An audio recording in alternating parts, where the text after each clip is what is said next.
I'm like the technology HR tech therapist because I go in and I'm like, no, this is misrepresentation of what the client wanted.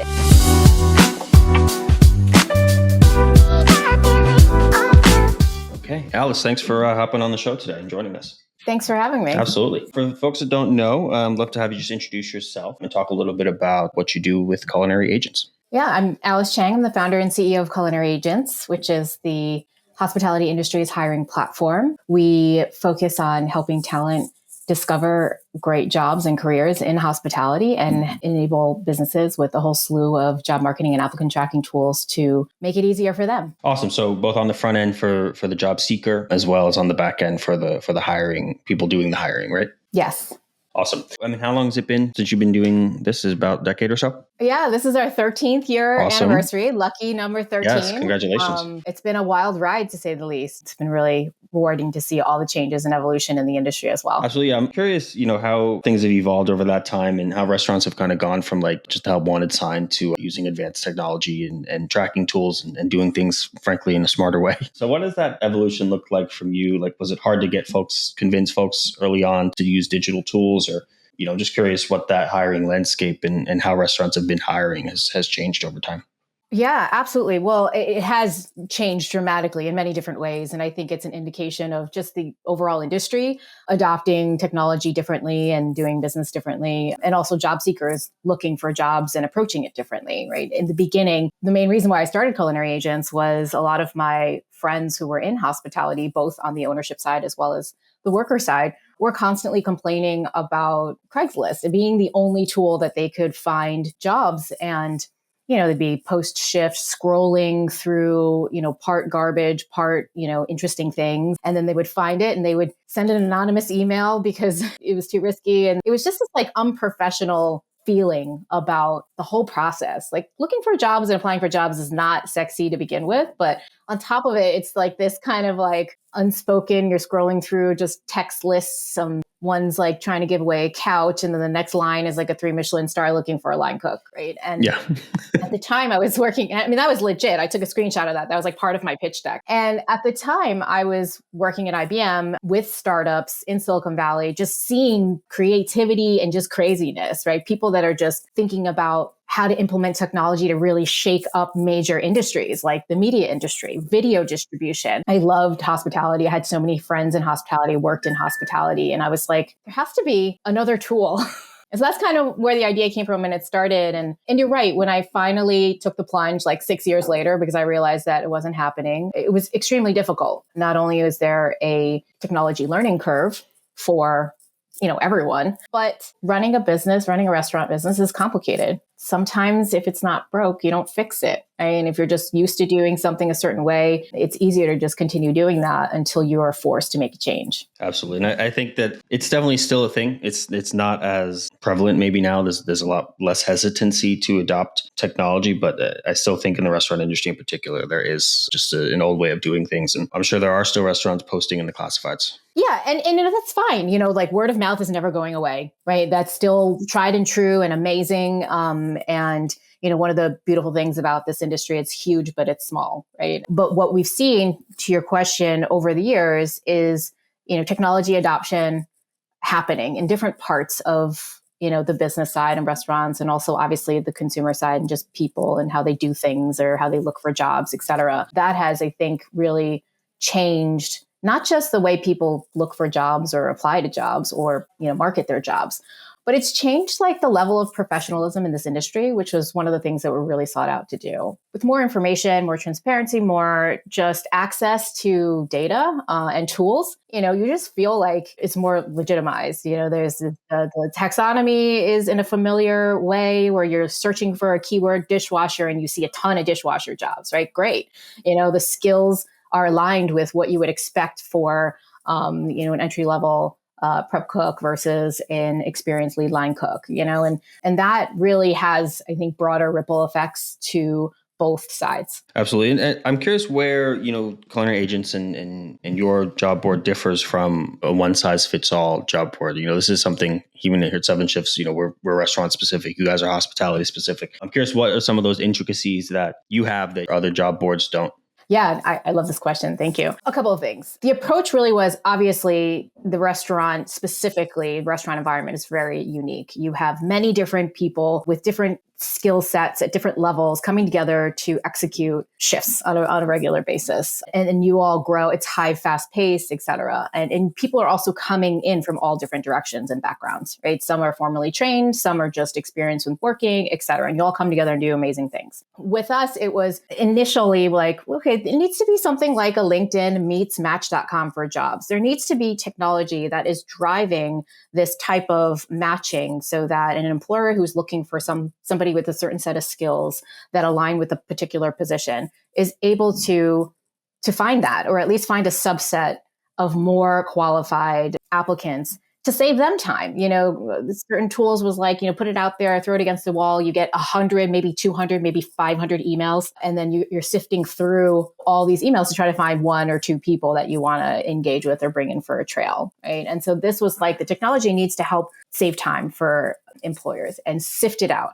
But it needed to enable talent to easily represent themselves professionally, find the jobs they were looking for, whether it was based upon location, like I'm in Manhattan, I only want to stay on the east side, or whatever it may be. Like I don't have a car, I need, public transportation. There's just kind of different parameters that we found that people would typically factor into job seeking, or where they wanted to work, or they had a particular cuisine type, or they wanted to learn from somebody specific. On top of that, this industry is highly mobile. So it's not that uncommon for somebody who has been working in Chicago to potentially take a job or look for a job in New York or San Francisco or Los Angeles. So I wanted it to be very across the board. So there are kind of unique things to hospitality, but a long-winded answer to your question is that not only are the labels, the taxonomy, the whole experience is really optimized for a job seeker in hospitality, but also businesses, the one-stop shop job distribution. So busy independent restaurants or even larger companies with HR teams didn't have to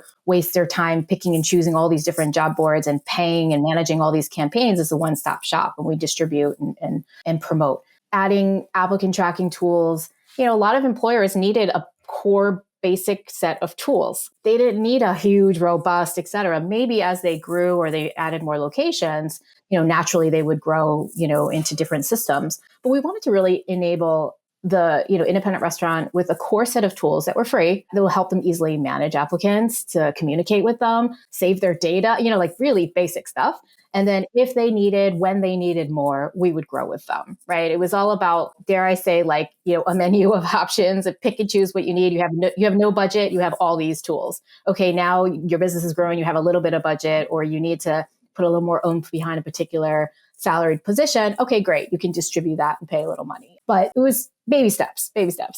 For sure. Yeah. And I just opened it up, and I like doing these virtual podcasts. You can do that. And I think it's interesting how, one, you can kind of see the restaurant and then the group, but also I love how you've done like the Michelin Awards or the James Beard Awards or Bib Gourmand. And like you can kind of see that on the actual job boards if that's something that you're seeking, that level of new experience. Yeah, thank you for bringing that up. Over the years, we've added things based upon feedback. People have said, I really want to work at a Michelin starred restaurant or an award-winning place or a specific distinction, or we're the only site that lets them search for jobs based upon awards and distinctions. It's those types of things. The matching has always been AI driven. We're 13 years in, we've built in machine learning and AI modules into our site to help with better matching, right? Because sometimes somebody may be currently a server, but they're applying to some EA positions. Well, obviously there's a gap, but you're seeing the intent and how can we help this individual potentially fill the skills gaps or understand what skills they need to acquire in order to be competitive to take that position. Very cool. Yeah, I want to jump now a little bit into, just some of the trends, the macro trends you're seeing. I guess I'm curious from your perspective as we enter 2025, what are some of the big hiring trends that you're noticing industry-wide? What are restaurants looking for, or how are they presenting themselves? And then also on the job seeker side, like how are people looking for jobs? What kind of things are they looking for? To state the obvious, things have changed dramatically over the past handful of years, right? That's all I'll say about that. 2024 is really when we started seeing businesses focus on growth versus a couple of years prior was really kind of still in the evolution phase. Some in survival mode, some making tough decisions for brand reconception, but then also like reviving projects that were potentially delayed from years before, potentially reimagining them as well. So we saw a lot of growth, particularly in the fall hiring season of 2024. With new openings, not reopenings, if you will. And that was a big indicator that businesses were focusing more on the future and have kind of gotten into their new normal. And on the talent side, the interesting thing is the evolution of in 2021, 2022, even the pendulum was swinging back and forth, right? Businesses were trying to reopen. They were hiring full staffs for multiple locations simultaneously. It was the talent had the upper hand, which was great. And they still do. So it's just a little different. What we're seeing now is because of the businesses opening and all these new opportunities, we have a big shift in a lot of talent either entering the industry, coming back to the industry, growing in the industry. And so the pendulum has swung back. So now we've got a lot of, I would say the average applicants per job on our site has increased pretty dramatically over the past 6 to 12 months or so. And that's an indicator that there's a lot of folks looking for great jobs. Do you see, we just did a survey talking to restaurant owners, and they mentioned that the job market feels tight. I think it always kind of is in general, but the fact that they're saying that it feels tight or very tight, I think is an indicator of something. Is that something that you're still seeing where it's just the industry hasn't recovered from the past few years and the folks that left and maybe people haven't come back or entered at the same clip? It's obviously different for everyone. I think hiring and labor and turnover in this industry is going to continue to be something that the industry is faced with. I'm not going to just, paint rainbows and unicorns. Absolutely, the long-lasting ripple effects of COVID are still being felt across businesses, across job seekers, workers, and across consumers, right? And obviously every day brings, I think, a new surprise. And there's so many other potential factors that impact restaurant owner and a business's ability to plan, forecast, and succeed, right? So I feel like the conversations I have with business owners are like, they're really focused on things that they can actually control and then doing the best that they can to prepare for the unexpected, which I think at this day and age is like inevitable in one way or another. I think it's changed. It's evolved. 10 years ago when I started this, the headlines were all, there's a line cook shortage, right? We went out and spoke to all these folks as I felt that there wasn't a line cook shortage. There were a lot of people who wanted to be a line cook. Now, the challenge was the gap, the skills gap between the expectation of what people wanted versus people who wanted those jobs, what they had, right? And so it changed the conversation a little bit. And then we also found out that the reason why people were leaving those positions were because they felt they reached their potential. They weren't getting mentorship. There was no training. So there's just so many things, right? And it's not pointing fingers at any which way or another. I believe strongly that businesses in general want to succeed and they want their teams to succeed, right? And so from there, it's like, okay, what can we do? I think we still are seeing, and it's in a different way, we're seeing the skills gap. What's positive is there seems to be kind of a new wave, if you will, of highly motivated people who want to and are proud to work in this industry. And there is a skills gap. There are folks who are very experienced who went on to do other things during COVID. I'm a big evangelist of the fact that this industry really sets you up with some foundational skills and you can transfer those skills into other things. And some people may have had their time in the industry and have gone on to do things in adjacent industries or off to do their own thing. But what's happened is that whole layer of experience and skills have left the building. Some of them may have come back in different ways, whether they started their own business, they're consulting now, or they started their own retail line, or they work for a larger organization now, doing something else, which is great. But if you look at in the independent restaurant segment, there is work to be done to bring kind of this next wave of workers who are eager, enthusiastic, and fuel that to support them to grow within the industry. When you talk about the skills gap, I want to dive into that a little bit more. Do you mean that that people are too skilled for kind of those entry-level roles, or is there kind of a missing middle? No, I think there's a missing middle, because if you look at the folks who may have done other things or gone on during the past handful of years, they took with them a lot of skill and knowledge. And if they came back, great. They came back, they're most likely in management positions, right? They're that they've earned that. And they're hiring for that next cohort of skilled people. But there's been time that's been lost and experience that has been lost. And so I think some businesses will play a little bit of catch up, whether it's making sure they implement specific training systems internally, whether they are some businesses putting together kind of structured learning programs to help with both back of house and front of house to kind of fill those gaps. It really depends on what that particular business needs and what they, have resources for. It's interesting that you say that, and as I kind of think about it as well, it's like the people maybe in that midpoint of their career are the ones that left, whereas the well-established folks stuck out and weathered the storm, and then the early folks either left or that, I guess, that kind of entry level of restaurant employees kind of always being replaced as people grow up and age into the workforce. So it's interesting to hear you say that as kind of a trend, just understanding that there's a lot of opportunity to grow in the industry right now. Absolutely. And there are a lot of boomerang workers that left for a little bit and came back, which is great. And, some people left and they didn't leave the industry. They just went to do something different than potentially what they were doing before. And that's one of the things I think we'll always feel in this industry, because it's not just fast paced. People progress quicker than in other industries. I mean, other industries, you could be in the same role for 3 years and then finally get that, bump potentially to the next thing. In hospitality, you hear stories left and right of people who like crushed it for a couple of months, went to multiple stations, and now they're promoted to the next level, right? And I think we're going to continue seeing those stories, and employers and leaders are always looking for that type of attitude and potential to cultivate and kind of fill this middle layer that they need. It's interesting. And I think that middle layer as well is very flexible in the type of roles that can be there. It's not established in the sense of maybe a typical corporate structure might be. Like there's just a lot of opportunity, like, running bar programs or management just has a lot of opportunity, I think, depending on the restaurant or the restaurant group as well. Yeah, and as businesses grow, new types of positions tend to emerge, especially in, this industry. There's no cookie cutter way to do everything, where people kind of figure out what works for them, what fits their culture, and that's their thing. I see a little bit of it as business as usual.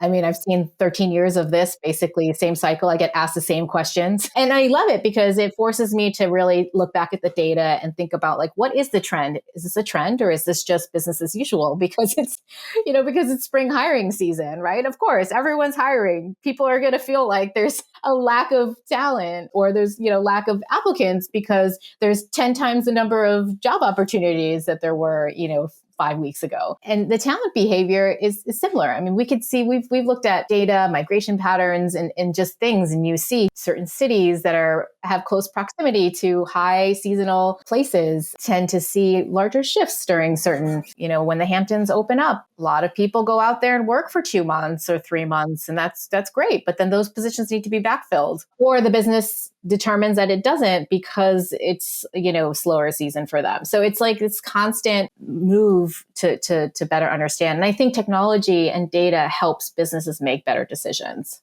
right? Helps them potentially plan, do things a little more efficiently. And I think that's one of the big differences that we've seen over the years as well, is very intentional use of technology. We've also seen, a little bit of, technology saturation of just like, all different apps and this, that, and the other coming from every direction, all calling on the same individual at a restaurant. So that could be very overwhelming. This year and in the coming years, we're going to see a little bit of that noise die down as, quite frankly, some of the technology companies learn how to play nice together. It's complicated enough. Let's just figure out how to make it easier for everyone. That's fair. I am curious that, the technology side of things and restaurants embracing them. I'm curious how job listings and frankly, like how restaurants, what they're offering folks, wages are up. That's, I don't think we need to dive too far into that. There's a lot of reasons why, but they just are. But I'm curious, like some of the ancillary things, the benefits or the things that restaurants are adding and perks and things like that you've seen evolve over the years, and what's some of the more surprising things you've noticed. Absolutely. I think this is one of the most wonderful things that we've seen over the past couple of years. And again, I think, I like to focus on the positive of what came out of 2020, 2021, et cetera. It really allowed the space for some businesses to be able to kind of do some of the things and implement some of the things that they've been wanting to or meaning to. Like to my earlier point of like, if it's not broke, don't fix it. You have your wish list items, but like it's never a good time or like whatever it may be, right? It really kind of allowed businesses to take a step back and reevaluate. And some really made some material change in the spirit of employer brand. What is our culture? What do we want to be known as? Who are the types of people that we want to attract? And how do we put it out there, but then make sure we have the right systems and frameworks in place to support that so that we're not just, saying things. And that was extremely encouraging to see. And not just large companies. We saw a lot of smaller independent restaurants or one, two location groups think really hard and creative. It's very expensive for a small business to implement, health insurance and a lot of these. So we saw a bunch of creative things, whether it came through partnerships or offering whatever they could in the form of dining discounts, perks, pay time off. Pay time off actually from our data was the biggest trend in benefit that got added over the years. It's like, if you can't give healthcare package or dental and vision, adding extra PTO days actually makes a difference, right? And a lot of focus on like the well-being of the people, obviously, while trying to rebuild the businesses. So some of the trends we saw were definitely businesses implementing benefits in the form of healthcare, dental, vision, potentially bringing that instead if it's a 30, 60, 90 day out, it's like, first day of work or something. But PTO was, I wouldn't say surprising. It was something that we saw noticeably when we trended the benefits data across our platform as a noticeable thing that was up across the board. That's interesting. And I've seen a lot of restaurants too, just, the ones I follow or local ones, they'll close 2 weeks, 1 week in the summer, 1 week in the winter, a year to kind of offset that and just allow that PTO to all be kind of at the same time. Because it is a challenge. It is. It is, and even now, some businesses, I was just talking to Michael Shemtov yesterday, his new restaurant is open 4 days, right? And so the businesses have to balance what works for them. And obviously, again, seasonality, it changes, how busy, right? In order to be able to cover all the other things they want to offer. Like they also offer, great health insurance package. And it's like, it has to come from somewhere, right? And more businesses, I think, are adding it, if they're able to within their city, adding it as a line item or passing off some of the costs to the consumer in some way, shape, or form, whether it's, increasing their menu prices or it's adding a healthcare line item. But as food costs is up, everything's up.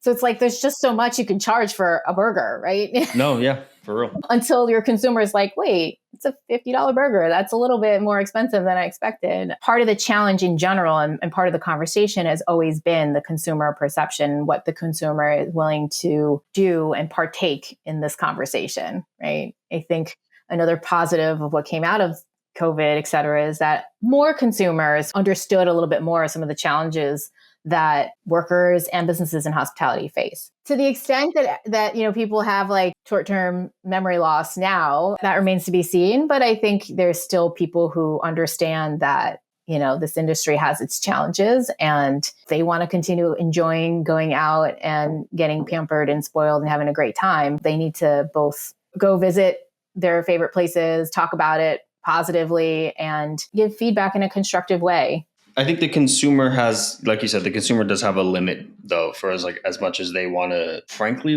know about, Yeah, ignorance is bliss, right? Right. Yeah, exactly. I find that I always notice when I see the healthcare employee wellness charges, and there's half of me, I'm like, I'm glad you're doing this, of course, right? But there's also a part of it, it's like, I don't need to know where's that percentage is going, right? So it's an interesting, I've never really decided how I felt about it.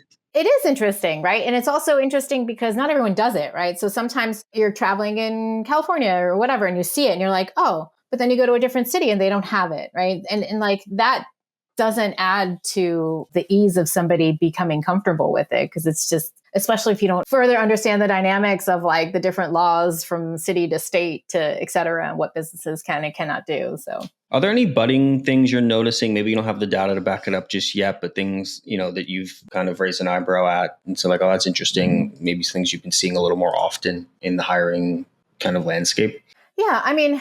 Look, from a process standpoint, the thing that we've seen with businesses and what we help them with over the years is how they can streamline their operations, right? I think what became obvious, there was a lot of noise for a couple of years of all these different job boards, et cetera. And this job board charges you when somebody sniffs in your direction. And this charges you when they actually click the button. And this one charges you after you've hired them. I mean, it's like, who can manage them? And this one is done on a campaign and this is per this and blah, blah, blah, right? It's complicated enough for one location, but imagine managing 10, 15, 25, 50 of them. And so what I think I've seen that I'm pleasantly moving towards and working with our businesses is that Culinary Agents is the hospitality specific preferred platform, which is great. We've purposely from day one built our technology to be open so we can connect, integrate to anything else at any point of our workflow. So if you just want to use us as lead gen because you have another system, we can integrate. If you want to integrate the new hire data into your payroll provider, great, we can integrate. It's like, it really gives the business a little bit more sense of like, I'm not going to get locked into this because I don't know if I need it yet, or I might need it next year. I don't need it now. I don't want to pay for it. And so more of those conversations help businesses understand, what is available to them and what might be the best combination of tools for them. On top of that, when you're talking about HR, a lot of, especially independent restaurants, a lot of businesses, I work with the owner, the chef, the general manager, whoever is in charge of doing the hiring for that, moment. Sure, when you get larger, there might be director of operations. Sometimes I'm working with the marketing person, right? Or the assistant to the owner, whoever, right? And you have to take into account that not everyone has a team of talent acquisition and recruiting specialists and HR folks. And so the tools need to be intuitive and easy to use and approachable. And so we're seeing more people understand tools. And then also not just Culinary Agents, but once they commit to a tool, really utilizing the tool. I think there was a time where people would kind of sign up for the technology and then like not really use it to its full potential or use it for whatever they needed it for and not realize that it could do so much more. I would categorize that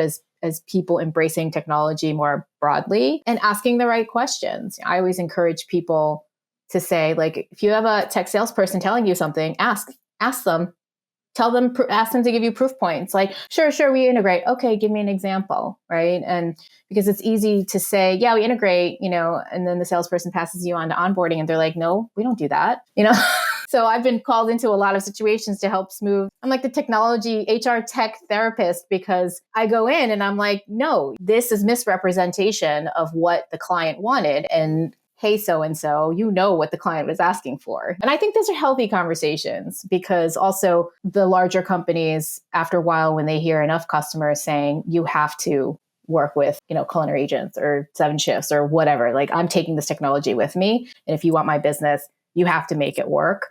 That then pushes a very productive conversation to figure out how the technologies work together, right? And that's happened over time again and again. And I'm looking forward to that continuing to happen. Absolutely. There's so many platforms and tools like ours and yours, and just I guess making them work together it's interesting to see the progress there. Even just, in the few years I've been in this business, but exactly. There's overlap. That's fine. The overlap isn't the problem. It's understanding where one stops and starts and how you can get them working together. And then having the confidence that if something were to break or there's a glitch, knowing exactly who you go to get help. Because that, I think all those things, once they become more streamlined, make technology adoption much more approachable. It's no longer like this headache or I have to deal with this. And if it breaks, I don't know who to call. I send a help ticket here. They reroute me 16 different ways. And then like somebody from somewhere else reaches out to me and says, what's the problem? Right.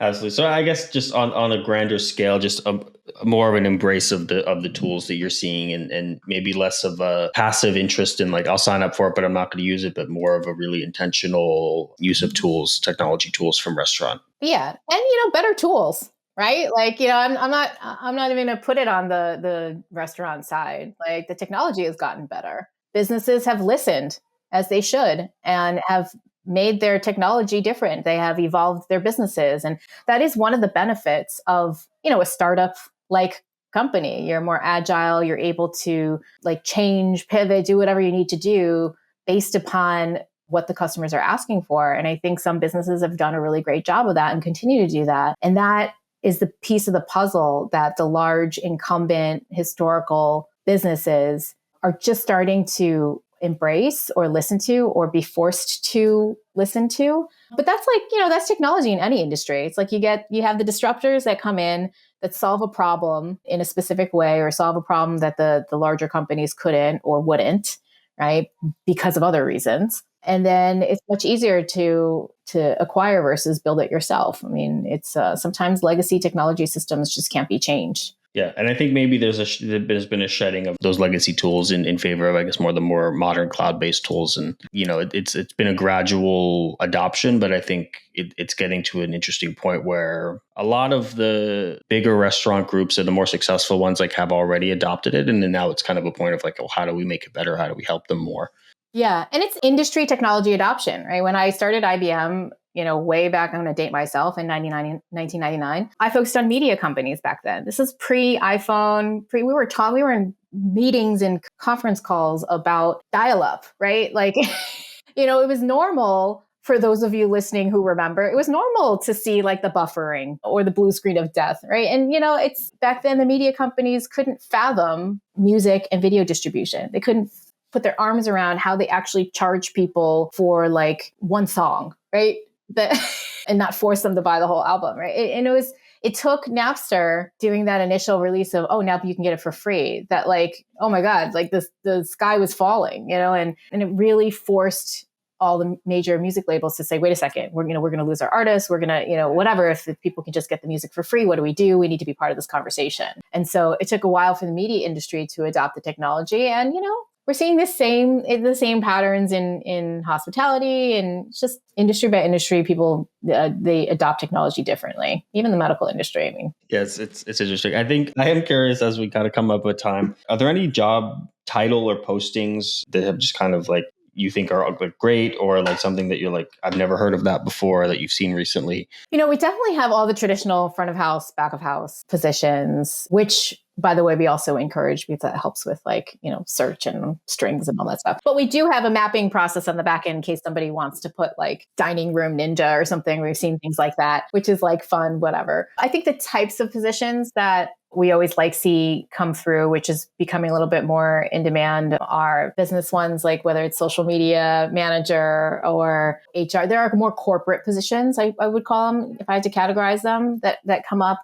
I think that's a great indicator that businesses are growing and they need support in these other areas. It also offers great opportunities to people who are working in hospitality, who don't want to leave the industry, but want to do something adjacent or want to flex some of their other skills. Those positions we're always excited to see, like those media types of positions or corporate positions. We do sometimes also see businesses who are just hiring like customer service reps. Like I like seeing those because it is a clear indicator that businesses value these skills that hospitality folks have. And you know what?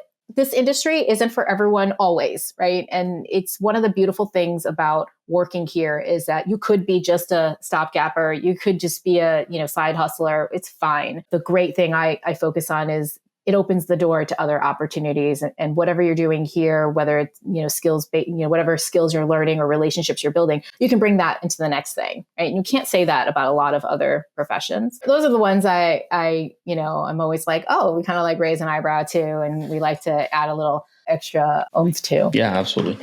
Awesome. I guess as we kind of close it out, I'm just curious, what makes you optimistic about employment for hospitality? What advice would you give an operator who wants to position themselves as like a great employer? Yeah. Okay. 2 parts. First is late last year, we launched a new platform called hospitalitycareerpaths.com. What it was there was a section underneath Culinary Agents in our resources that we've had for over 10 years that highlighted leaders in the industry, how they got to where they are, so their career path, and advice. And I always refer to it as like virtual mentorship because, these are amazing leaders. Some are award-winning, some are not. Some are just great leaders that have either been nominated or crossed paths along the way. And the advice that they would give is so raw and personal. And we would just get this feedback from talent all the time that, I love, I don't need a job right now, but I always read that thing. It's so great. And the motivation and what we were trying to provide is this real examples of people who have forged their own path to their version of success at this point in time, right? It's not where they're stopping, and advice that they learned along the way to help folks who were starting out, maybe career changers, or people in areas that they potentially don't have access to some of these businesses or leaders. It was just to give everyone kind of this level up. Well, it was so well received. We broke it off into its separate platform. And on top of that, we created the first ever pay and benefits tool for hospitality, specific data collected from culinary agents that will allow businesses and talent to get a better understanding of pay and benefits by position, by city, by et cetera. And it's not perfect, but it absolutely had tens of millions of data points from culinary agents as a great starting point. And it is proven, because over the years, businesses would say, okay, we're opening a new location in Miami. This is our first location in Miami. Can you tell me, like, if I'm off on my pay, what kind of benefits, et cetera? And so we said, well, we have all this data. Let's just aggregate it, make it easy for people to look at and search and find and put it out there. And oh, by the way, it's a great tool for talent as they're doing research, employers and businesses and positions, to not only understand like what pay ranges are, but also the skills that are required and asked of them, right? And so potentially helps them with a little bit more expectation setting and positions themselves to get the job that they want realistically and figure out what their path is. So, and then we were very excited. You heard it here first. We're actually launching a podcast in a couple of weeks where these leaders are actually talking about it themselves, because people consume in different ways. And we're very excited to hear from the actual leaders and them giving their experiences and advice. Part of it is I'm so optimistic because now more than ever, not only do you have clear examples of how all these different leaders have forged their own paths and they're all successful in their own right. And a lot of them are giving kind of common advice, common advice from each other. And the goal is to continue to inspire the existing workers as well as the ones who are coming in to, enable them with tools and information and, kind of push this professional agenda and career agenda forward, continue to. And we have seen absolutely that we've impacted that over the years as well. I just took a look. Like I said, I like being able to do this virtually, and just like, it's so interesting to see even, of course the career paths, but then like, just like interesting stuff like oyster shucker, average salaries, which is actually based on data. And I mean, if you've ever been to, oyster bars or things like this, it's a very important role. Absolutely. Yeah. It's a skill. My final question for you is really just an operator who wants to position themselves as just, a great employer. What advice would you offer to them from, the successful ones that you've seen? One of the things that I've seen, I don't want to call it a trend, maybe it's just that I've seen it more obvious over the years, is leaders being very intentional about highlighting their leaders or their next in line. Giving that, it doesn't necessarily be this big public fanfare, but highlighting and acknowledging your team and their efforts and encouraging them, I think is never a bad thing. I think, that boosts morale, that shows that you're paying attention, that you care. This very intentional, not just lip service of like, I take care of my team because I know my team will take care of my guests. And if my team is happier, then they will be happier. And that comes in many forms. It doesn't have to be, yes, benefits and healthcare, all that stuff is wonderful. And if you can really make it work, or even if it's a little painful for you to make it work, I think it goes a long way with workers. Or if you have a path to potentially make that work, I think not just hospitality workers, but workers in general really value and want feedback in a, dare I say, consistent way, but like, feedback. And that's just a reflection of just the times and, the generations also. So, because restaurants have a lot of generational diversity, sometimes the way that one person wants to be worked with or talked to is different than the way that somebody else wants to. So, having a little bit of awareness that is something that a lot of people are, looking for nowadays. Really looking at your employer brand and spending the time with your leadership to put in an intentional, it doesn't even have to be a statement, but just be intentional about it. And then have that flow through everything. Have that flow through the voice that you have on social media. Have it flow through the way your job descriptions, it's like every little piece needs to reflect the intent you're trying to put out there to both your guests and your potential workers, right? And all those things are positive. I've seen a lot of leaders who do that well and do that consistently are consistently the ones that people want to work for. Absolutely. And I think an interesting note I've heard from folks before is, just because you think you're saying it enough, you probably aren't. Just because you may think it's in enough places because you have that visibility, maybe you're the one putting it in all those places. You're like, oh, this is too much. This is overkill. But I think it's not, because you don't know what a person's going to interact with. You don't know how they're going to interact with it. So making sure that it's as many places that through line lives in as many places as it does is important. Yeah. People are watching. It's like you say and do, and people are watching, and you can't say one thing and do another thing. Right. And I don't know if that's like a life, suggestion, but definitely applies to hospitality. Absolutely. All right. Well, for folks who are looking to find you, Culinary Agents, as well as it's just culinaryagents.com and then hospitalitycareerpaths.com. Yep. Awesome. And if folks want to connect with you directly, what's the best way to do so? Alice at culinaryagents.com. Awesome. Well, thank you so much again.